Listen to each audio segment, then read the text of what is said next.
Hello, I'm Reverend Jim Stockdale of the University Christian Church Disciples of Christ, and I'm here with my colleague, Rabbi Jim Morell of Temple B'nai Torah, to talk with you about an important problem.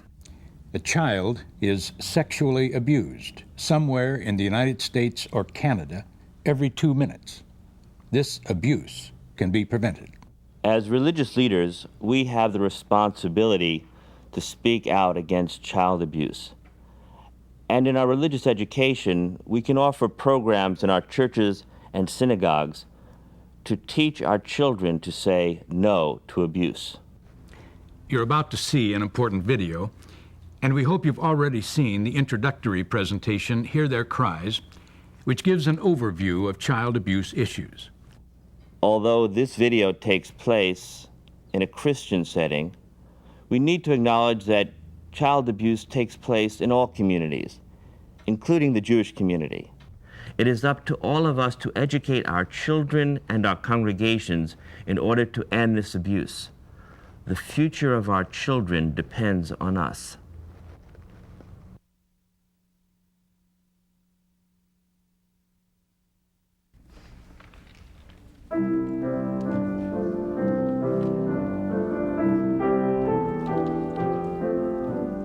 Jesus talked to children, he set them on his knee. Jesus laughed with boys and girls and helped them all to see that God's world is a good place, a happy place to be. God gives us many gifts, none more precious than our children. Because we love our children, their religious education is important to us. And yet, as a community, we may not always agree on the best way to teach young people, especially about difficult subjects, such as child sexual abuse. The following is a story of one congregation's response to this challenge. It depicts their 3-year process to discover how and why they should teach their children about this painful issue. Sunday school isn't just where children learn about God. It's where they learn about themselves and what God means for them to be. 3 years ago, a proposal for a new Sunday school curriculum on child sexual abuse prevention caused serious concerns within the congregation. If we start teaching this, I'm afraid that some people outside the church may think we already have a problem here at St. Paul's. Well, I think there's already enough hysteria in the news about child molesters in the church, and this just feeds on it. As a very protective person, I would probably say, no, I don't want her hearing about sex predators, molestation. I think that a child her age is better just not know about it. Well, you know, when we have children, which we're hoping to do, we'd really like to teach them the positive aspects of sexuality. And one of the things that we're afraid of with this curriculum is that it might teach the negative aspects of sexuality. No, thank you. What does it say on the door? Welcome. It says welcome. Okay, I need you guys to sell them. Despite active support from the Director of Christian Education, the Child Sexual Abuse Prevention Program was not immediately implemented because of concerns from both parents and teachers. Everyone believed they were doing what was best for their children. Religious education is more than just Bible stories. It's how those stories apply to our lives.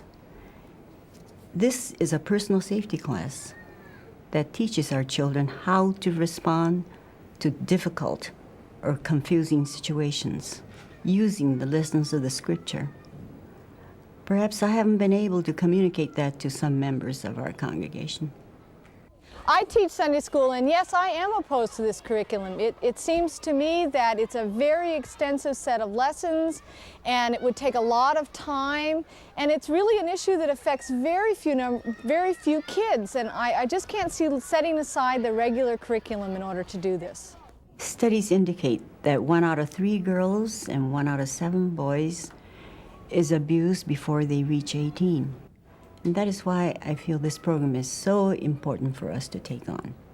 Well, you know, I understand and I know that the Christian community is not immune from this problem, but it's a small number, and I'm real concerned that if we start a program like this, that kids who might be being abused, their parents are going to be so concerned that they're going to pull their kids out, and then we won't have helped them at all anyway. But what were the feelings of those who knew firsthand about abuse? This survivors group met with St. Paul's minister to find out more about the proposed program. Well, when the director of religious education first brought the curriculum to me, I thought, oh no. No, I do not want to open up this can of worms, not in my church. And I struggled in my heart and mind with the facts. People don't want to believe that sexual abuse really happens, that it really exists, and they don't want to accept the fact that it happens in their church. And they're not ready to hear our voice. Denial is the way that we all deal with the unthinkable. The way that it broke through my personal denial was when I began to hear stories of the survivors and began to see and witness the devastation that the abuse caused in their lives. That's when I knew something had to happen. Betty Fujima saw the vision on this that I did not. What is special about our curriculum is that we're not just teaching facts, for it's true. The facts are available in our public schools. But what they cannot provide is the religious context, the values that give us compassion and justice. My mission has always been to teach children that God loves them, that God is a comfort to those who suffer, and that God does not mean for them to suffer. And the church is God's community of people who care. I think we're making more out of this than needs to be. But what greater victimization is there than violating the trust of a child? How many children are there out there who are experiencing abuse or have friends who are experiencing abuse? We don't know. But don't you think these lessons could possibly start a kind of hysteria with some kids? But not talking about them does not solve them. If we start using this curriculum, we could be a model for other churches. I think it's important that we stop patterns of abuse. That's the only way that we're going to prevent more victims. We're not questioning the value of the program, but I'm just not sure we're prepared to encounter a victim. Richard, I'm sorry, but I'm already encountering them. Yes, but I think what Richard is saying is that we wouldn't simply know what to do if a child came forward who was abused. I'm not a trained therapist. I'm just a Sunday school teacher. That's true. You're not a therapist, but you are a Sunday school teacher, and you're in a position to help children. You may be their only help. And, you know, we're not asking you to be a social worker. But as a Sunday school teacher, you have a ministry. And we all have responsibility as ministers to provide a theological context in which our children can deal with these issues. With all due respect, I really don't want to argue about this. I just don't feel comfortable with the material. Have you read the curriculum?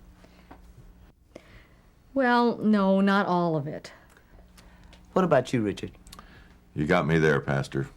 All right, let's make a deal. We'll read the material, meet again next week, and discuss it. And I hope you'll give it a chance. I'll go home and dig it out. I'm pretty sure I know where it is on my desk there somewhere.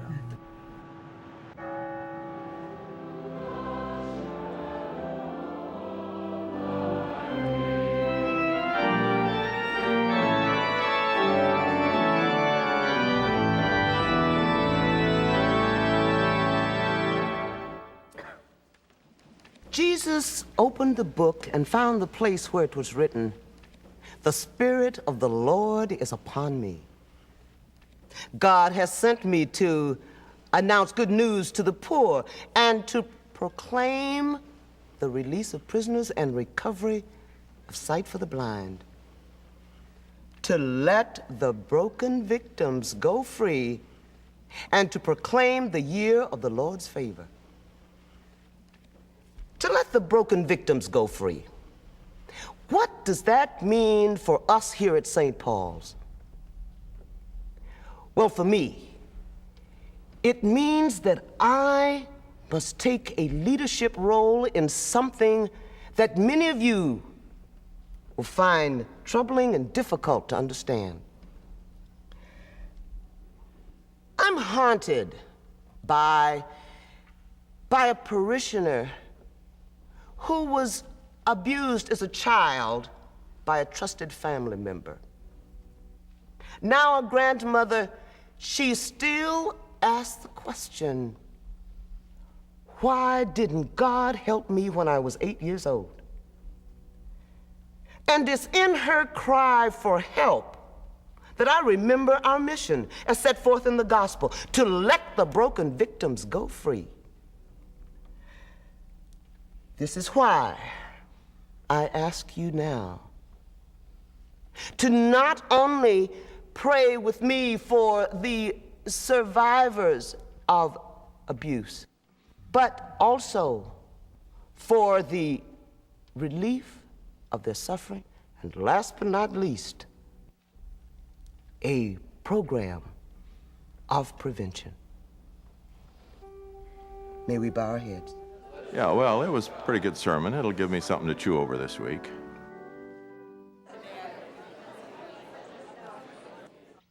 Oh, Diana, you know, glad you stayed.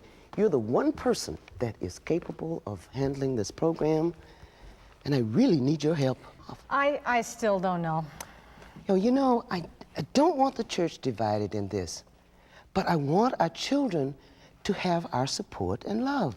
But how can we be the ones to tell 9-year-olds about this, about evil? I just don't want them to know about it, period. Well, evil is a theological question that we struggle with all our lives. But the children already know about evil and suffering. My children don't. Of course they do. They watch TV or read a book or have friends. They already know about it. But we can help them understand it. But I want my children to grow up unafraid. Well, one way to handle that would be to just constantly assure them that the church is the place where they can find nurturing and safety and care, and where they don't have to be afraid. We can empower them with knowledge and with love. And help them understand. You know, I agree about the love part. I used to feel the way you do when it came to talking to a child about death and the loss in their families. But tragedy does happen. And if we love our children, we can give them the inner resources to build a connectedness with God. Please think about it. If I do teach this curriculum, will you be there if I get a disclosure, if some child comes forward and says they've been sexually abused? We'll all be there. That's what it means to be a church. Let's go. Okay. Can you say goodbye to Reverend Anderson? Goodbye. Bye-bye. I'll think about it. With Reverend Anderson's active support, the Curriculum Committee voted to implement the abuse prevention program. Reverend Anderson retired shortly after the first classes began.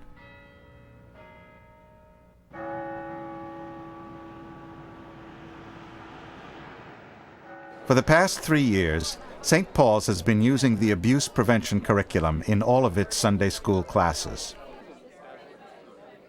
Recently, the congregation had an opportunity to evaluate the program. You can't always be there to protect your children. And so anything that can give my child an inner strength is a good thing. What I came to understand is it's really the unknown that causes more fear than the known. I think that all children should know that this happens in society and how to take care of themselves if this should happen to them and how to talk to an adult about it. Well, you know, they all say that now, and the truth is it took a conscious effort on all of our parts. I really did not want to do the curriculum to begin with, and I had to educate myself on all of the issues involved. And you know, Sunday school is time that you spend at church, right? Learning about, what do you learn at Sunday school? For young children, the abuse prevention lessons feel like any other Sunday school class. Yeah? Yeah. Walter?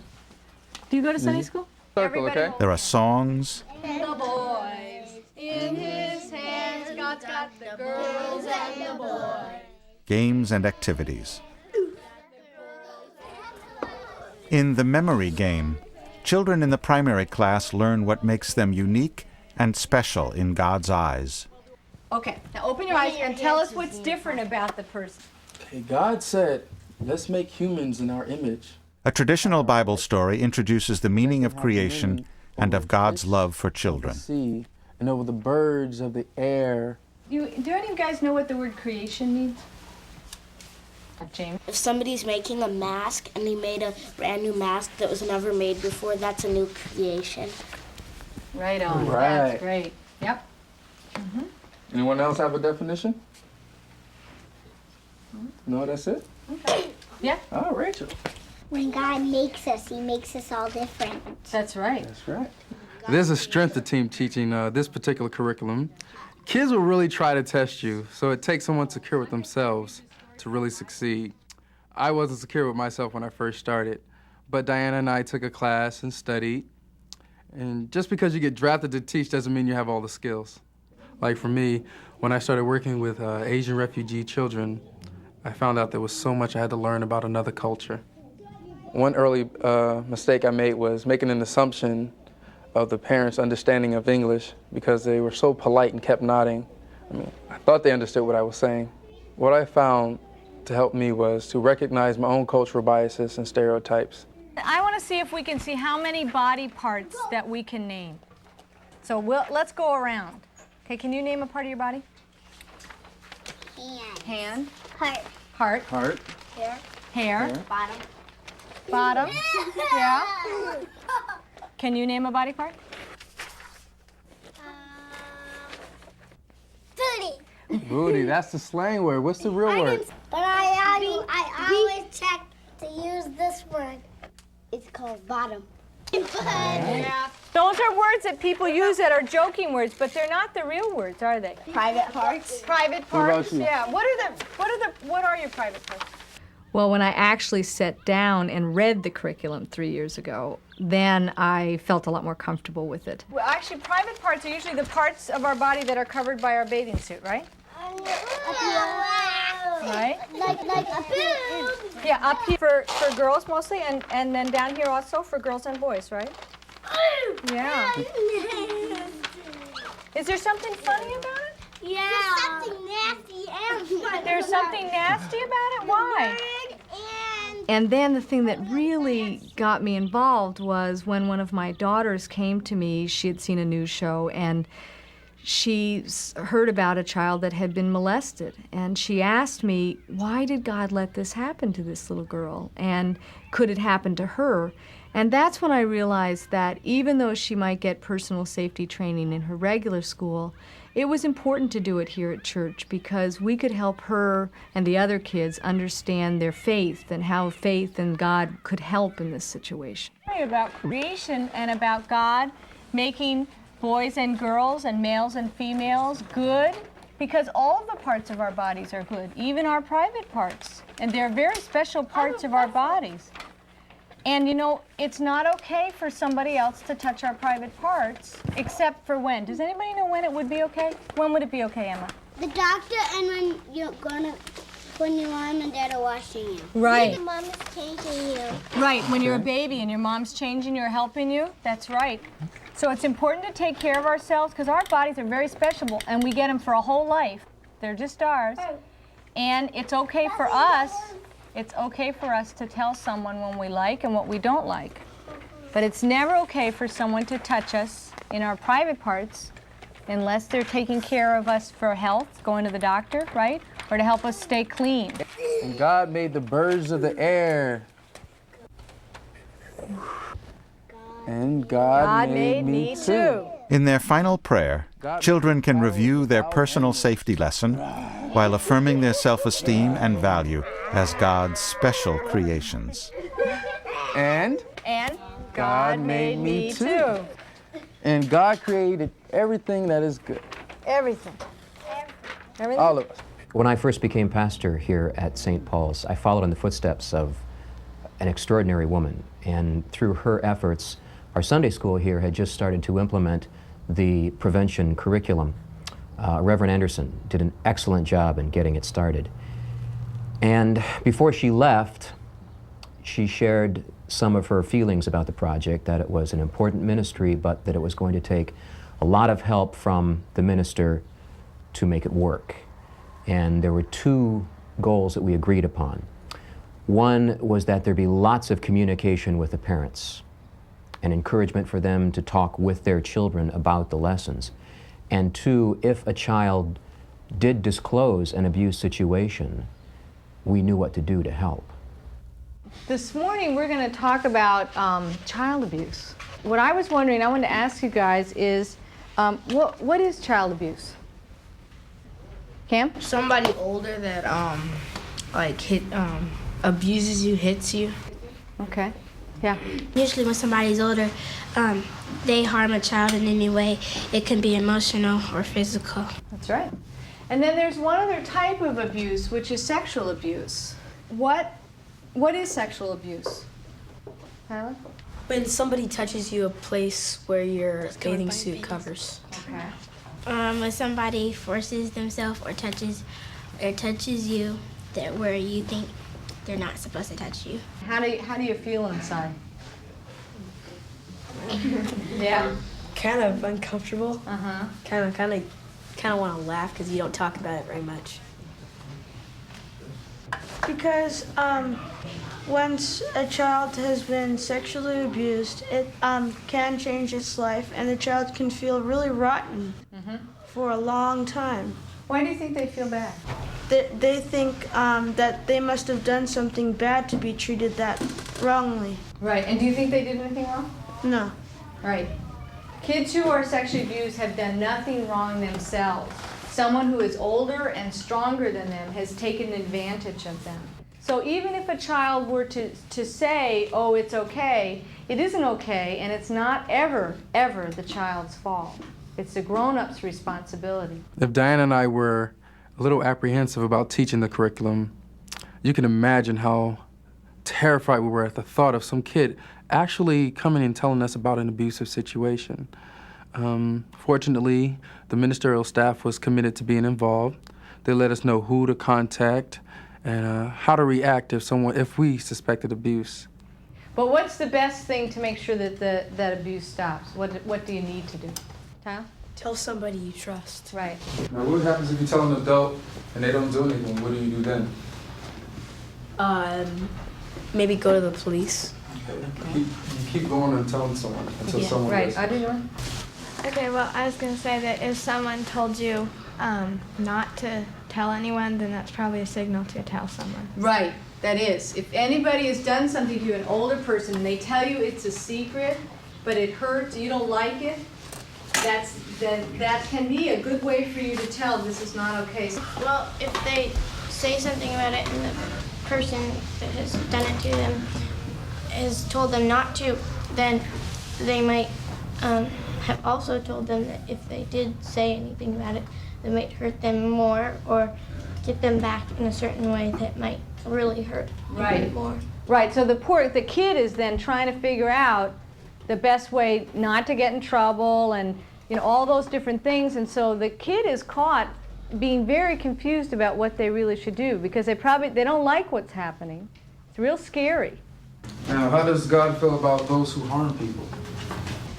If the person who's done it has been bad, if they feel that they've done something wrong and they ask for forgiveness, I think that God will forgive them.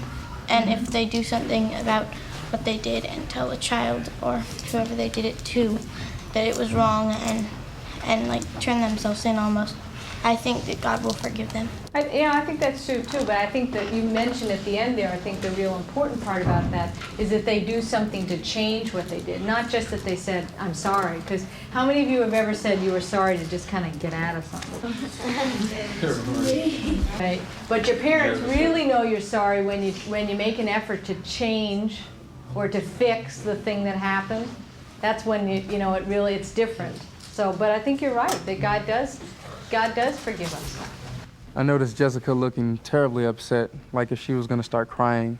She's usually one of our most animated kids, helping out and stuff.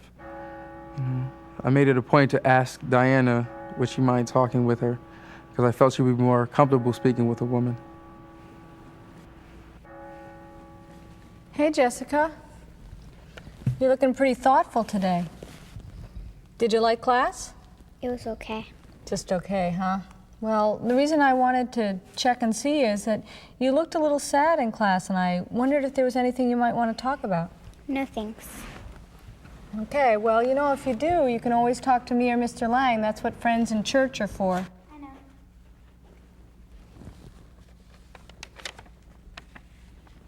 Hey, you forgot your handout.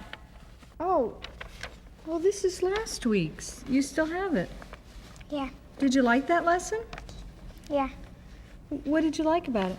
Psalm 13. I like to read parts of it to myself. Oh, really? You want to read part of it to me now? We could sit down. Maybe the parts you like? Okay. How long, O God, will you forget me forever? How long will you hide your face from me? How long must I bear pain in my soul and have sorrow in my heart all the day? What do you think it means? That maybe sometimes God forgets us or is too busy to remember us. Do you think that God's ignoring you now? Kind of. Yeah, I felt that way too sometimes. But what about this last part? But I have trusted in your steadfast love. My heart shall rejoice in your salvation. I will sing to God because God has dealt bountifully with me.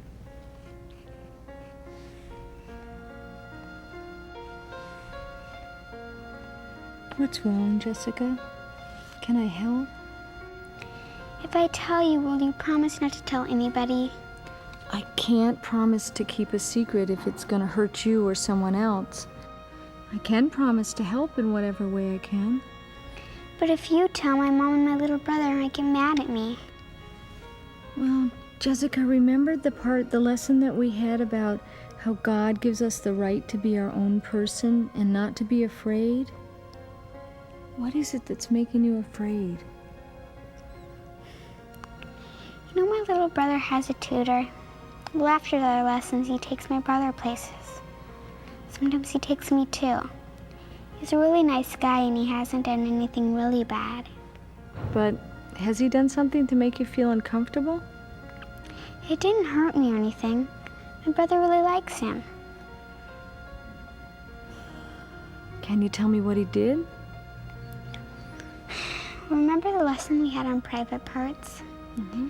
Well, he kind of touched me like that there. Can you tell me where he touched you? Between the legs. And he tried to kiss me, but only once, really. You know, he comes over on Saturdays. Maybe I could just come to your house on Saturdays.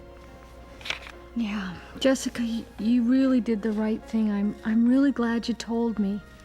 Things like this happen to boys and girls. That's why we've been learning about it in class.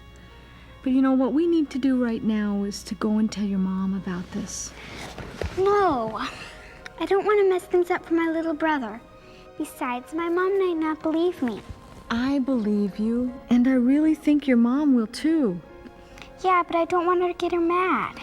There's no reason for anyone to be mad at you. It's not your fault. I really want to help, and I think the best way I can help is to go with you to talk to your mom, and I'll stick by you.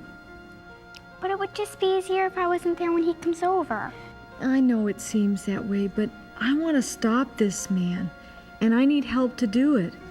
I need to call a place called Children's Protective Services, and they'll know what to do. So far, we know that he's hurt and frightened you, but we don't know if he's hurt or frightened anyone else. Like my little brother? I don't know. Maybe. But right now I want to make sure that you're safe and that we stop him. Is it okay? Let's go find your mom and I'll be with you and we can call Children's Protective Services together. Okay? Okay. Good. Come on, we'll go see if we can find her. How come you skipped the middle part of the song? About lighting my eyes? I don't know. How come you're such a smart student? I want to talk to my mom first, okay? Sure, that'll be okay. As a result of the Children's Protective Service investigation, the tutor admitted molesting several of his students. Meanwhile, Jessica was able to resume her active participation in Sunday school. Okay, so I want to ask a question. Who here knows what the word stereotype means? Jessica. Well, like, they say something that isn't true. Definitions like, they say like, blondes are dumb and stuff like that. Has anyone ever heard the stereotype where black people couldn't read and all black people are dumb? Yeah. You heard that one? Okay. So to lump one group of people all together by one piece of information that may or may not be true. Can you all tell us some stereotypes? What about stereotypes about men and women? For men are pigs. Men are pigs. Okay. Pigs. Yeah. Women are weak and men are macho. Men macho. Men work and women are housewives. Okay. You know, we have different images that men and women have in advertising. What I wanted to see, this one's going to produce a lot of laughter, but tell me what you think is odd about these two pictures. If you use the product, then you'll get beautiful women, and the women aren't wearing barely anything. Right, and what are the men? What are the men wearing? Everything. Right. It's like when you see a car commercial. But even and they show the car, but what did they also show with the car? A woman. And maybe in what, a bikini or something. Yeah. Do you know anybody who lives up to those images, who really looks like that and acts like that? So there's a difference between the way that they portray and the way we really are, right? Patrick? In like most of the videos, like they make the women look like they're easy. They're like really easy to get close to them. In some movies, it's like they don't have a mother. All they do is just call women bitches because they have nothing else. They just. So what kind of image do you think God has of us? We've talked about the image that advertising has, but what do you think the image God has for us? God thinks that we're all created equal and that we all are the same and that we're all good. We should love one another and we should try to do our best to get along. Do you think part of that would not be stereotyping each other? Yeah. What do you think are some things you could do to kind of take a stand against that? Well, just if you don't like it, don't watch it. Okay, turn off the TV.